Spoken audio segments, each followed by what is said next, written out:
Assalamualaikum warahmatullahi wabarakatuh. Alhamdulillahi wa kafa.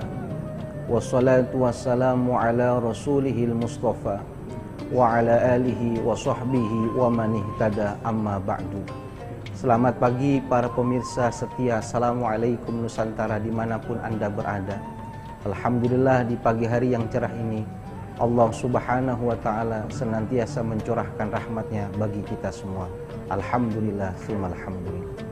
Para pemirsa yang dimuliakan Allah subhanahu wa ta'ala, di pagi hari ini ada satu untayan kata hikmah yang pantas kita berikan atensi yang besar, yaitu satu perkataan yang disampaikan oleh Imam Ali Zainal Abidin, cucu daripada Sayyidina Muhammad sallallahu alaihi wasallam, yang patut kita berikan atensi yang besar agar memotivasi diri kita untuk tidak melakukan perbuatan yang tidak pantas. Karena pada hakikatnya seluruh perbuatan perkataan yang kita lakukan di muka bumi ini hakikatnya akan diminta pertanggungjawaban di sisi Allah subhanahu wa ta'ala. Wa kulla insanin alzamnahu ta'irahu fi 'unuqi wa nukhriju lahu yaumal qiyamati kitaban yalqahu mansyura iqra kitabak kafa bi nafsikal yaum. Nanti ketika sudah dibangkitkan seluruh manusia oleh Allah subhanahu wa ta'ala pada satu tempat yang tidak ditentukan, Allah subhanahu wa ta'ala memberikan buku catatan-catatan amal perbuatan seseorang. Ketika sudah diterima buku itu, Allah mengatakan ikra kitabak kafa bi nafsikal yaum. Bacalah buku itu, cukuplah pada hari itu kau dihisap dengan catatan-catatan amal-amalmu itu. Sehingga ada yang mengatakan ya wailatana mali hadzal kitab la yughadiru shaghiratan wala kabiratan illa ahsaha. Alangkah celakanya, seluruh perbuatan yang dilakukan semuanya tercatat di situ. Jangankan dosa-dosa besar yang dilakukan seseorang dan diketahui oleh orang lain, bahkan dosa yang kecil saja, yang hanya dia merasa dia sendiri yang tahu, tidak ada yang mengetahuinya, semuanya tercatat di sisi Allah subhanahu wa ta'ala dan akan diminta pertanggungjawaban kepada dirinya. Para pemirsa yang dimuliakan Allah subhanahu wa ta'ala, apa yang disampaikan oleh Imam Ali Zainal Abidin itu? Beliau mengatakan, innallaha ta'ala khobba'a salasan fi salasin. Sesungguhnya Allah subhanahu wa ta'ala menyembunyikan tiga hal kepada tiga hal lainnya. Yang pertama, khobba'a ridahu fi ta'ati. Allah subhanahu wa ta'ala menyembunyikan keridhaannya pada setiap ketaatan yang dilakukan oleh hambanya. Oleh karena itu, jangan pernah sepelekan, jangan pernah mengecilkan dari setiap amal kebaikan yang kita lakukan di muka bumi ini. Karena sesungguhnya bisa jadi amal kecil yang kita lakukan dan kita anggap sepele, justru bisa mengundang daripada keridhaan daripada Allah subhanahu wa ta'ala. Para pemirsa yang dimuliakan Allah subhanahu wa ta'ala, oleh karena itu kita sering sekali di dalam kehidupan di dunia ini menganggap sepele dari setiap amal kebaikan yang kita lakukan. Padahal bisa jadi amal itulah yang menghantarkan seseorang untuk bisa menggapai daripada surganya Allah subhanahu wa ta'ala. Dalam sebuah hadis yang sahih diceritakan, ada sosok seorang pemuda yang ketika dia berjalan pada satu perjalanan, dia merasakan kehausan yang luar biasa. Maka pada saat dia haus, dia melihat ada sebuah sumur. Fanazala fiha. Kemudian dia turun ke dalam sumur tersebut untuk meminum air sepuas-puasnya. Maka ketika sudah selesai minum, dia naik ke atas sumur, dia lihat ada seekor anjing yang menjulurkan lidahnya ke tanah karena merasakan kehausan yang luar biasa. Maka pemuda tadi melihat anjing itu iba.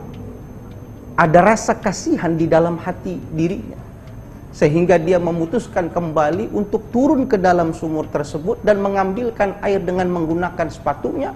Famalahu fauma'an summa amsakahu bifamihi summa raqyal kalb fasyakarallah faghfarallah. Dengan susah payah dia gigit sepatu itu dengan kedua lidahnya, dengan kedua bibirnya, lalu naik ke atas, lalu dia berikan minum kepada anjing yang kehausan itu.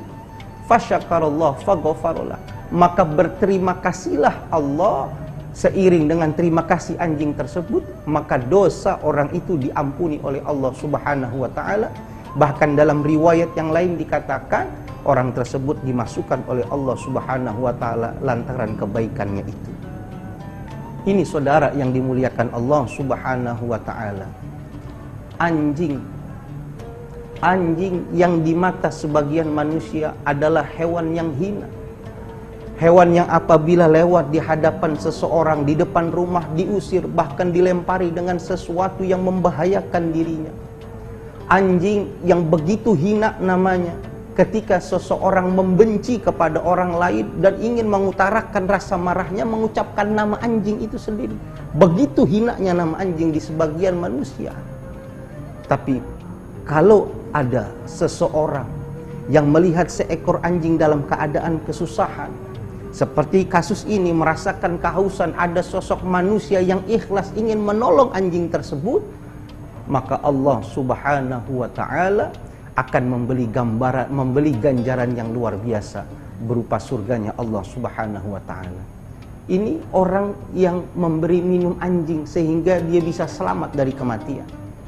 Kalau kita analogikan dan kita bayangkan bagaimana kalau yang dia berikan minum adalah sosoknya adalah anak-anak yatim piatu. Yang dia beri makan adalah anak-anak fakir miskin, orang-orang yang membutuhkan uluran tangannya, maka pahalanya jauh lebih besar daripada pahala orang yang memberikan minum kepada seekor anjing tersebut. Oleh karena itu diingatkan kita oleh Imam Ali Zainal Abidin, jangan pernah sekali-kali kau melupakan jangan pernah kau menyepelekan dari setiap amal apapun yang kau lakukan di muka bumi ini. Para pemirsa yang dimuliakan Allah Subhanahu wa ta'ala, oleh karena itu ulama mengatakan ibadah itu terbagi menjadi 3. Ada ibadah yang modalnya besar, membutuhkan fisik yang prima, ganjarannya besar. Ada yang ibadah modalnya ringan, tidak membutuhkan fisik yang kuat, ganjarannya besar. Ada lagi orang yang modalnya ringan, tidak membutuhkan fisik yang berat, tapi juga mendapatkan pahala yang besar. Kalau kita suruh pilih, kita pilih yang mana? Rata-rata memilih yang ketiga, yaitu apa? Beliau memilih yang modalnya ringan, tidak berat, dan ganjarannya besar. Apa yang ketiga itu? Yang modalnya berat, butuh fisik yang kuat, pahalanya besar, itu ibadah haji. Ini ibadah yang super berat. Hartanya harus keluar. Untuk mendapatkan porsi haji tidak kurang 25 juta seseorang untuk dapat nomor haji. Nanti ketika sudah datang waktunya harus melunasi dan mempersiapkan berbagai macam persiapannya. Ketika sudah berangkat di tanah suci butuh stamina yang kuat untuk melakukan amal ibadah, sehingga lelahnya, capeknya itu ketika mendapatkan predikat haji yang mabrur, maka orang tersebut mendapatkan pahala yang besar di sisi Allah Subhanahu wa ta'ala. Modalnya berat, butuh tenaga yang kuat, tapi ganjarannya luar biasa besar.